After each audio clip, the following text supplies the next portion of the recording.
As filming for the Highlander reboot starring Henry Cavill continues, one of its stars has hyped up the action scenes fans can expect to see while confirming one big character change. Siobhan Cullen is playing Brenda in this reboot, and she just broke cover to talk about it in a new Deadline interview. The short version is that she's raving about what she's seen on set, describing some of the fight sequences as flat out insane, which, coming from someone who's had a front row seat to Chad Stahelski doing his thing, means something. But the bigger headline is what she said about the character itself. While Cullen said she took real inspiration from Roxanne Hart's original portrayal, she was clear that this new Brenda is a fundamentally different version of the character. Rather than the forensic scientist and metallurgy expert from the 1986 film who pieced together Connor's secret through scientific investigation, the reboot finds this Brenda already in some kind of trouble when she collides with Connor MacLeod on what Cullen described as a pivotal night. From that moment, as a mortal suddenly thrown into a world that operates by completely different rules, she becomes the audience's point of entry.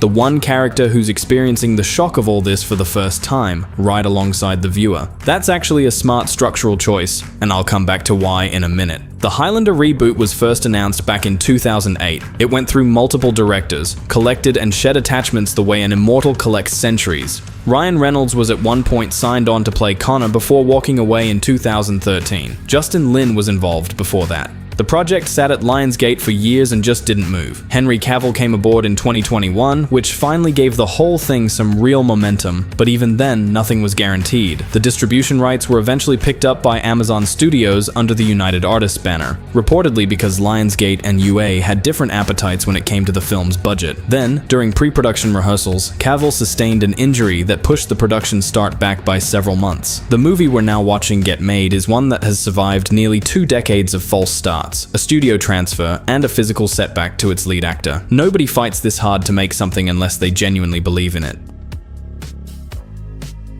Cavill himself posted the first look images from the set in January, the day cameras started rolling, and the reaction was immediate and visceral. 2 photos, one in what looks like Hong Kong, one clearly in New York, with Cavill gripping a sword that looks like it means serious business. The visual language is immediately recognizable to anyone who's spent time with the John Wick films. Grounded, stylized, globe-trotting, not flashy in a Marvel way, but mythic in a very specific way that Stahelski has made his signature. To understand why that approach matters, you have to go back to 1986 and reckon honestly with what the original Highlander actually is. On paper, the pitch sounds genuinely ridiculous. An immortal Scottish warrior from the 1500s hiding out in modern New York, playing a centuries-long death game where beheading is the only kill method and every kill triggers a supernatural electrical surge called the quickening that transfers the loser's power and memories to the winner. The whole thing runs on a B-movie budget, gets scored by Queen, and by any reasonable metric should not work. And yet it became something that people are still passionately attached to nearly 4 decades later. The reason is Christopher Lambert. Not the concept, not the action, not even the Queen soundtrack, as iconic as that is. Lambert played Connor MacLeod as a man being slowly destroyed by time itself, exiled from his own clan in medieval Scotland because he survived a wound that should have killed him, and nobody had a framework for that kind of thing, then forced to watch every person he loved age and die while he stayed exactly the same. The image of Connor sitting beside his wife Heather as she grows old and passes away, while he hasn't changed at all, is one of the most quietly devastating things in the whole franchise. Immortality in Highlander has never been a gift. It's a curse with very good special effects. Stahelski has talked about Connor in a way that makes clear he understands this completely. He described the character, in broad terms, as someone who is the absolute last person in the world who ever wanted this life, a man who spent over 500 years accumulating both martial mastery and emotional wreckage in roughly equal proportions.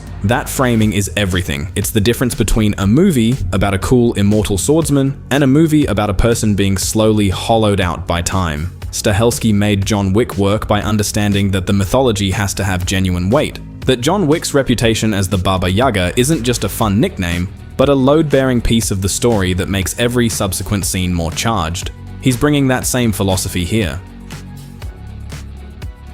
Now let's talk cast, because this ensemble is worth spending real time on. Cavill as Connor is the obvious starting point. After being let go from both Superman and The Witcher under circumstances that still feel bizarrely mishandled, he has been very publicly waiting for something that lets him do serious dramatic work alongside serious physical work. He's been clear that anyone who thinks they've already seen what he can do with a sword hasn't actually seen anything yet. Dave Bautista, who is playing the Kurgan, has already weighed in on Cavill's commitment, describing his training regimen as a pro-athlete level grind and calling him one of the hardest working actors he's encountered in his career. That kind of testimony from a co-star who knows what physical preparation looks like carries weight. Russell Crowe steps into the role of Ramirez, which in the original belonged to Sean Connery. Connery's Ramirez is irreplaceable in the specific way that Connery himself was irreplaceable, but Crowe brings something that actually works better for the character in a lot of ways. A weathered, world-weary gravity that makes sense for someone who has supposedly been alive for millennia. His track record in films like Gladiator and Master and Commander proves he can carry a man shaped by centuries of conflict without it feeling like performance. Bautista as the Kurgan is the casting that gets more interesting the more you think about it. Clancy Brown's original Kurgan was terrifying because the character felt genuinely dangerous even in scenes with no violence at all. There was a kind of barely contained instability to him. Bautista, when given the right material, can do exactly that. His work in Dune as Raban was quietly unsettling in a way that didn't rely on cartoonish villainy, and that's precisely what the Kurgan needs. Physical menace is easy to fake, psychological menace is harder.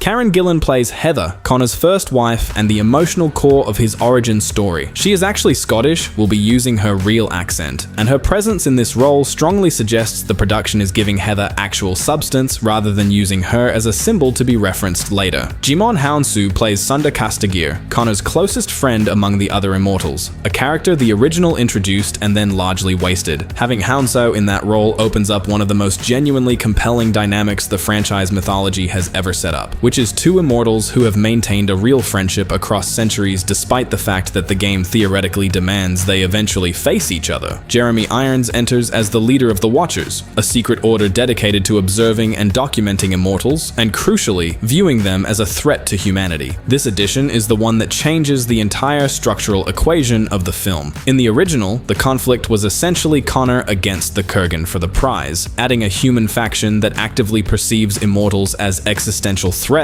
introduces a third dimension that the franchise mythology has always contained, but never properly explored on screen. Irons playing a calculated institutional antagonist alongside Bautista's brute force Kurgan means the film has two completely different threat vectors operating simultaneously. Drew McIntyre, Scottish in real life, plays Angus MacLeod, Connor's brother and the chieftain who carries out the exile. There's something genuinely uncomfortable about the fact that the person who condemned Connor to centuries of isolation was his own family. And then there's Siobhan Cullen's Brenda, which brings us back to where we started and to something worth paying close attention to. There's a leaked synopsis floating around that describes Connor's mortal ally as an archaeologist named Kate Bennett. And there's real reason to wonder whether that's Cullen's Brenda under a renamed version, or whether Marisa Abela is playing Kate Bennett separately. If Brenda is the archaeologist, that's not a throwaway detail. An archaeologist who gets close to Connor might start pulling on threads, artifacts, records, accounts that don't add up across too many centuries. That kind of slow burn discovery dynamic could be the engine that drives the entire contemporary portion of the film, and it would reframe Brenda's role from reactive to genuinely investigative in a way that the original never had room to explore.